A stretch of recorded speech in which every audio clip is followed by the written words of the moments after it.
สวัสดีครับตกปลาด้วยกันนะครับหมายเก่าหมายเดิมหมายนี้เป็นหมายที่เคยได้ปลาครับก็เลยมานะครับปกติไม่ค่อยกล้าไปตกหมายธรรมชาติหมายแม่น้ำเพราะว่าปลาไม่ค่อยกินใครๆก็กลัวแต่จำได้เมื่อปีที่แล้วคลิปปีที่แล้วนะครับลองกลับไปดูช่วงประมาณเดือนพฤศจิกายนนะครับถึงธันวาปลาจะกินนะครับวันนี้เราก็เลยมาลุ้นดูว่าปลาจะกินหรือเปล่านะครับแต่บรรยากาศวันนี้ก็คือน้ำท่วมแล้วก็เพิ่งลงไปได้2 วันนะครับถ้าจะให้ดีก็คือให้ลดลงกว่านี้อีกนิดนึงแต่ก็ไม่เป็นไรนะครับไปลุ้นกันเลยครับเบาๆไหลเด้อ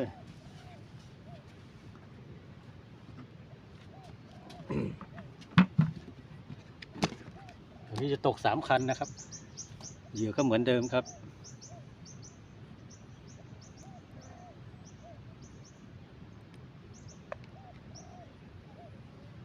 หัวอาหารปั้นหุ้มตะก้อนะครับลุ้นปลาใหญ่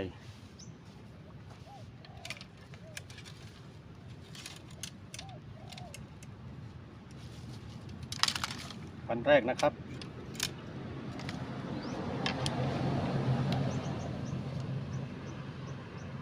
7 ฟุตสาย15 ปอนด์นะครับตัวเบ็ดก็เบอร์8ถ้าใช้เบอร์เล็กถ้าได้ปลาใหญ่มันจะหลุดนะฮะต้องใช้เบอร์ประมาณ8ขึ้นนะครับใหญ่เกินไปก็ปลาไม่ค่อยกิน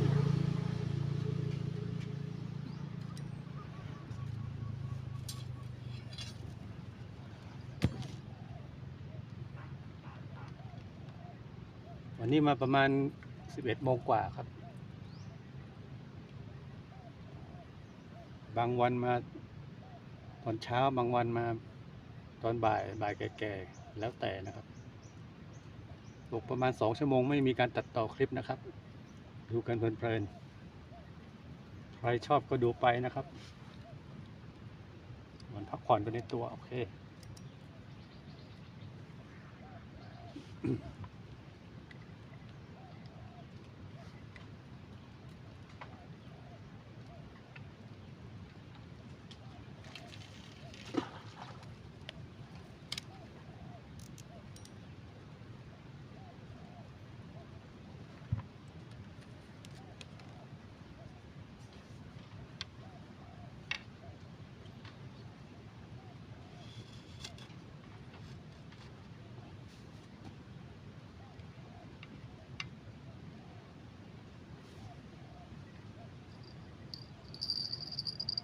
ลุ้นเสียงกระดิ่งนะครับ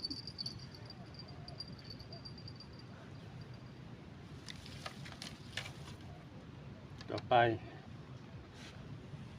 สายรอกเบอร์ 4,000 สาย40 ปอนด์นะเยื่อปลาใหญ่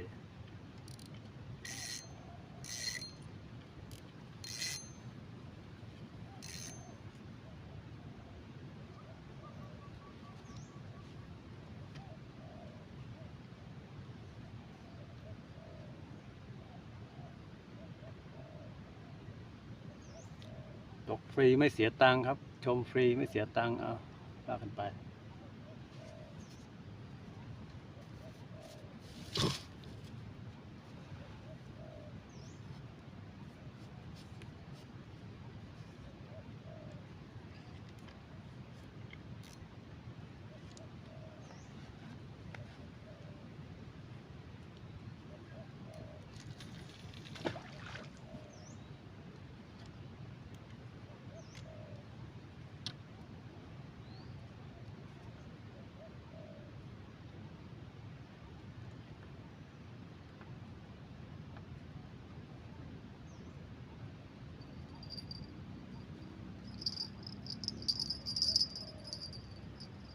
ลุ้นเสียงกระดิ่งด้วยกัน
อุ้ยถ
อนย้อน